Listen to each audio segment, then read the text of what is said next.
սիրելի այցեղջյուրներ, ի վերջո փորձեք կարծրատիպերից դուրս գալ եւ փորձեք դասավորել ձեր կյանքը։ Ձեր 7-րդ տանն է գտնում կամ ձեր կյանք կգա այնպիսի մեկը, որը հարգված է հայրենիքում, ձեր ծննդավայրում, ամենայն հավանականությամբ կարող է կարգավորել, կառուցել ձեր կյանքը այնպիսի մի տեղ, այսինքն կարող եք հյուր գնալ հայրենիք, այցելել ձեր հարազատներին եւ ի վերջո ամուսնանալ, ստեղծել ձեր ընտանիքը։ Շատ մեծ հնարավորություն կա սիրելի այցեղջյուրներ, բաց մի թողեք, ինչպես այցեղջյուրները, այնպես էլ խեցգետները։ Եթե խեցգետիները իրենք պետք է այդ ամենն անեն, իրենք ջանքեր պետք է թափեն, ձեզ կտրվեն այդ հնարավորության։ Եղեք մի քիչ ավելի էմոցիոնալ։ Գիտեմ, որ այցեղջյուրները ավելի փակ են, նրանք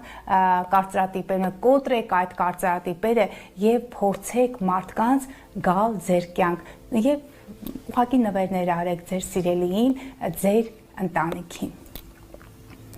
Ահա, ջրհոսների 6-րդ տունը։ Սիրելի ջրհոսներ,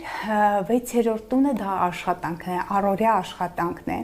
Հնարավոր է կարողանաք այնպիսի մի աշխատանք գտնել, որը կախված կլինի նաև տան հետ, տան անդամների հետ կարող եք այդ բիզնեսը վարել։ Աշխատակազմում ներառեք ձեր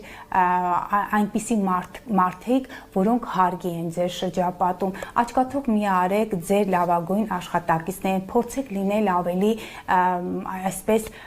մարդամոտ, փորձեք հասկանալ նրանց հույզերը։ Ձեզ հնարավորություն կտրվի ընտանեկան մթնոլորտ ստեղծել աշխատավայրում եւ վայելել աշխատակիցների այդ իրենց բարեդրիացիական այդ ինչը բան եւ վայելել նրանց հարգանքը, աշխատող մի արեք նրանք, ինչ տակ մի քանի անգամ ավել կստանաք։ Հնարավոր է կարողանաք ի վերջո ձեռք բերել այնպիսի մի տարածք, որտեղ դուք կարող եք հիմնել ձեր բիզնեսը, կարող եք այո գնել այդ տարածքը եւ փորձեք մեծացնել, քանի որ Յուպիտերը 6-րդ տունն է, փորձեք մեծացնել ձեր եւ տարածքը եւ այդ ամբողջ գործը եւ նաեւ փորձեք մեծացնել եւ տարածքը եւ աշխատակիցների քանակը եւ հնարավոր է որ մի քանի մասնաճյուղ կարողանաք բացել։ Եվ անցնենք ձկների 5-րդ տունը։ Սիրելի ձկներ, հնարավոր է որ դուք ունենաք ձեր բալիկին, որին երկար տարիներ սպասում եք, ինչպես ձկները, այնպես կույսերը։ Եթե կույսերի մոտ դա կարող է լինել արհեստածին կամ արհեստական ճանապարհով, քանի որ կույսերը կարող են ունենալ առողջության հետ կապված խնդիրներ։ Սիրելի ձկներ, անսպասելի, որովհետև Յուպիտերը խեցգետնում մեծ հնարավորություն է տալիս, դուք կունենաք